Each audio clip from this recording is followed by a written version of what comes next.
ನಮಸ್ತೆ ಎಲ್ರಿಗೂ. ಎಲ್ಲರೂ ಹೇಗಿದ್ದೀರಾ? ಎಲ್ಲರೂ ಚೆನ್ನಾಗಿದ್ದೀರ ಅನ್ಕೊಂಡಿದ್ದೀನಿ. ಇದೇನಪ್ಪ ಐಟಮ್ ಎಲ್ಲ ಅಳ್ಕೊಂಡವ್ರೆ ಅಂದ್ಕೊಂಡ್ರ, ಕಸರೆ ಅನ್ಕೊಂಡ್ರ. ನಾಳೆ ಮನೆ ಖಾಲಿ ಮಾಡ್ತಾ ಇದ್ದೀವಿ. ಅದಕ್ಕೋಸ್ಕರ ಎಲ್ಲ ಸ್ವಲ್ಪ ಬಟ್ಟೆಗಳೆಲ್ಲ ಹಂಗೆ ಜೋಡಿಸಿಟ್ಟಿದ್ದೀನಿ ಬ್ಯಾಗಲ್ಲಿ. ಮತ್ತು ಬೆಳಗಿಂದ ರಗ್ಗಳು ಒಂದೆರಡು ರಗ್ ಇತ್ತು ಒಗ್ದಾಕ್ದೆ, ಬಟ್ಟೆ ಇತ್ತು ಒಗ್ದಾಕ್ದೆ. ಮತ್ತು ದೇವ್ರ ಸಾಮಾನು ಎಲ್ಲ ತೊಳೆದಿಟ್ಟಿದ್ದೀನಿ. ಹಾಗಾಗಿ ಇದೆಲ್ಲ ಕ್ಲೀನ್ ಮಾಡ್ಕೊತಾ ಇದ್ದೀನಿ. ಸ್ವಲ್ಪ ದೇವ್ರ ಪೂಜೆ ಸಾಮಾನೆಲ್ಲ ಬೆಳಗಿಂದ ತೊಳ್ಕೊಂಡೆ, ಅದೆಲ್ಲ ಸ್ವಲ್ಪ ಜೋಡಿಸ್ಕೊಂಡಿದ್ದೀನಿ. ಇನ್ನು ಈ ಕಡೆ ನೋಡಿ, ಇದೊಂದು ಚೀಲದಲ್ಲಿ ಮತ್ತು ಇದೊಂದು ಬ್ಯಾಗಲ್ಲೆಲ್ಲ ಮುದ್ದೆ ಕೋಲು ಅದು ಇದು ಎಲ್ಲ ತುರೆಮಣೆಗಳು ಅವು ಇವು ಎಲ್ಲ ಸ್ವಲ್ಪ ಎತ್ತಿಟ್ಟಿದ್ದೀನಿ.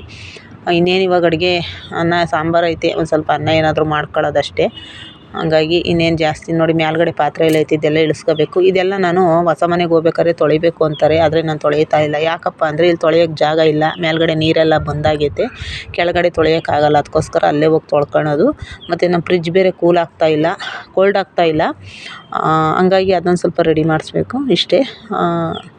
ನೋಡಿ ಇದೆಲ್ಲ ಇವಾಗ ಎತ್ತಿಡಬೇಕು.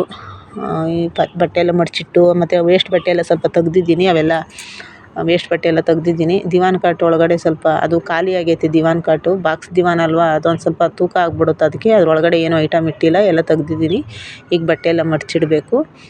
ಬೆಳಗ್ಗೆನೇ ಹೋಗಿ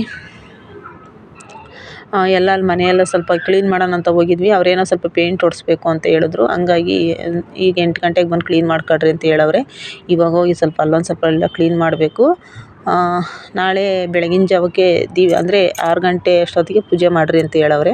ಹಂಗಾಗಿ ನಾಳೆ 6 ಗಂಟೆ ಅಷ್ಟೊತ್ತಿಗೆ ಬೇಗನೆ ಹೋಗಿ ಸ್ವಲ್ಪ 6 ಗಂಟೆ ಅಷ್ಟೊತ್ತಿಗೆ ಪೂಜೆ ಎಲ್ಲ ಮಾಡಬೇಕು ನಾನು. ಅದಕ್ಕೋಸ್ಕರ ಇನ್ನು ಬೆಳಗ್ಗೆಗೆ ಎದ್ದೆಲ್ಲ ಇದು ಮಾಡೋಕ್ಕಾಗಲ್ಲ ಅಂತ ಪೂಜೆ ಸಾಮಾನೆಲ್ಲ ತರಿಸ್ತೀನಿ ಇವಾಗ ಸಂಜೆ. ಇಷ್ಟು ಇವತ್ತಿನ ವಿಡಿಯೋ. ಮತ್ತು ನಾಳೆ ನಾಳೆ ಹೊಸ ಮನೆಗೆ ಹೋಗೋದು ಐಟಮ್ಮು ಅದೆಲ್ಲ ನಾಳೆ ಅದನ್ನು ಸಪ್ರೇಟ್ ವಿಡಿಯೋ ಮಾಡ್ತೀನಿ. ಹಂಗಾಗಿ ಇವತ್ತಿನ ವಿಡಿಯೋ ಇಷ್ಟೇ. ಈಗ ಟೈಮ್ ಬಂದು 4 ಗಂಟೆ ನೋಡಿ. ಇವಾಗ ಎಲ್ಲ ಕ್ಲೀನ್ ಬೆಳಗಿಂದ ಮಾಡ್ತಾಯಿದ್ದೆ, ಅಂದರೆ ಅಲ್ಲೂ ಹೋಗಿ ಎಲ್ಲ ಓಡಾಡಿ ಮತ್ತು ಎಲ್ಲ ಮಾಡಬೇಕಲ್ವ. ಹಂಗಾಗಿ ಸ್ವಲ್ಪ ಮಧ್ಯಾಹ್ನ ಮಲ್ಕೊಂಬಿಟ್ಟಿದ್ದೆ.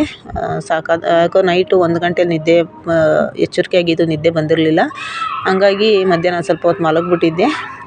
ನನ್ನ ಮಗ ಎಲ್ಲೋ ಹೊರಗಡೆ ಹೋಗಿದ್ದ, ಅದಕ್ಕೆ ವಿಡಿಯೋ ಮಾಡ್ತಾಯಿದ್ದೀನಿ. ಅವನೆಲ್ಲ ಹೊರಗಡೆ ಹೋಗವನೆ. ಇವೆಲ್ಲ ಬಟ್ಟೆ ಎಲ್ಲ ಮಡಚಿಟ್ಟು ಬಟ್ಟೆ ಎಲ್ಲ ಒಗೆದ್ಬಿಟ್ಟೆ. ರಗ್ಗಳು ಬಟ್ಟೆಗಳೆಲ್ಲ ಸ್ವಲ್ಪ ಒಗೆದಾಕಿದ್ದೀನಿ. ಕೊಳೆ ಬಟ್ಟೆಗಳು ತಗೊಂಡೋಗೋದು ಬೇಡ ಅಂತ ಒಗೆದಾಕಿದ್ದೀನಿ.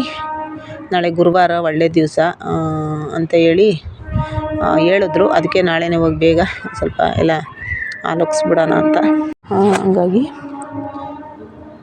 ನಾನು ಹಾಲು ಉಗ್ಸೋಣ ಅಂತೇಳಿ ಎಲ್ಲ ಬೇಗನೆ ಮಾಡ್ಕೋಬೇಕಲ್ಲ ಒಬ್ಬಳು. ಎಲ್ಲ ಅಲ್ಲಿಂದ ಬಂದು ಮತ್ತು ಇಲ್ಲೆಲ್ಲ ಜೋಡಿಸ್ಕೊಂಡು ಎತ್ತಿಟ್ಕೊಂಡು ಎಲ್ಲ ಹೋಗೋಷ್ಟೊತ್ತಿಗೆ ಎಷ್ಟೊತ್ತಾಗುತ್ತಲ್ವ. ಅದಕ್ಕೋಸ್ಕರ ಇದೆಲ್ಲ ಸ್ವಲ್ಪ ಬೇಗ ಎಲ್ಲ ಮುಗಿಸೋಣ ಅಂದ್ಬಿಟ್ಟು ಮಾಡ್ತಾಯಿದ್ದೀನಿ. ನಾನು ಈ 3 ದಿವಸದಿಂದ ವೀಡಿಯೋ ಮಾಡಿರಲಿಲ್ಲ, ಇವತ್ತು ಮಾಡ್ತಾಯಿದ್ದೀನಿ ವೀಡಿಯೋ ಅಷ್ಟೇ. ಇನ್ನು ಹೊಸ ಮನೆಗೆ ಹೋದ್ಮೇಲೆ ಕಂಟಿನ್ಯೂಸ್ ಆಗಿ ವೀಡಿಯೋ ಮಾಡೋಣ ಅಂತ ಅಂದ್ಕೊಂಡಿದ್ದೀನಿ. ನೋಡೋಣ, ನನಗೆ ಎಷ್ಟು ಸಾಧ್ಯವಾಗುತ್ತೋ ಅಷ್ಟು ವೀಡಿಯೋಗಳು ಹಾಕ್ತಾಯಿರ್ತೀನಿ. ನನ್ನ ವೀಡಿಯೋ ಯಾರೆಲ್ಲ ನೋಡ್ತೀರಾ ಅವರೆಲ್ಲ ಸಬ್ಸ್ಕ್ರೈಬ್ ಮಾಡ್ಕೊಳ್ಳಿ. ವೀಡಿಯೋ ಇಷ್ಟ ಆದರೆ ಒಂದು ಲೈಕ್ ಮಾಡಿ. ದಯವಿಟ್ಟು ಸಪೋರ್ಟ್ ಮಾಡಿ ಅಂತ ನಾನು ಕೇಳ್ಕೊತೀನಿ. ಕಮೆಂಟ್ ಮಾಡಿದ್ರೆ ನನಗೂ ಗೊತ್ತಾಗುತ್ತೆ. ಕಮೆಂಟ್ ಮಾಡಿ. ವಿಡಿಯೋ ಯಾರೆಲ್ಲ ನೋಡ್ತೀರಾ ಅವರೆಲ್ಲ ಕಮೆಂಟ್ ಮಾಡಿ ಅಂತ ನಾನು ಕೇಳ್ಕೊತೀನಿ. ನೋಡಿ ಇವೆಲ್ಲ ಇವಾಗ ಎತ್ತಿಡಬೇಕು. ಬೆಳಗ್ಗೆ ಸ್ವಲ್ಪ ಅನ್ನ ತಿಂದಿದ್ದು ಹೊಟ್ಟೆ ಬೇರೆ ಹಸಿತಾ ಇತ್ತು.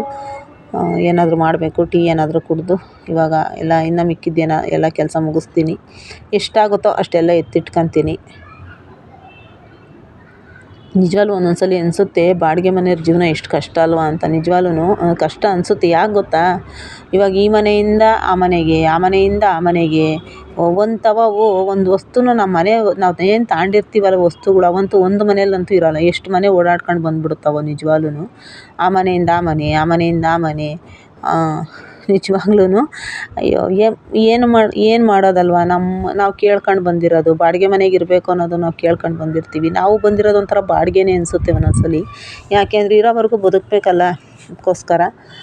ಈಗ ಸ್ವಂತ ಮನೆ ಮಾಡೋಕ್ಕಾಗುತ್ತಾ? ನಮ್ಮಂಥವರೆಲ್ಲ ಸ್ವಂತ ಮನೆ ಮಾಡೋಕ್ಕಾಗಲ್ಲ. ಇರೋವರೆಗೂ ಬಾಡಿಗೆ ಮನೆಯಲ್ಲೇ ಜೀವನ ಮಾಡಬೇಕು. ಏನು ಮಾಡೋಕ್ಕಾಗಲ್ಲ, ಬಂದಿದ್ದೆಲ್ಲ ಅನುಭವಿಸ್ಬೇಕಷ್ಟೇ. ವಿಡಿಯೋ ನೋಡಿದ್ದಕ್ಕೆ ಧನ್ಯವಾದ.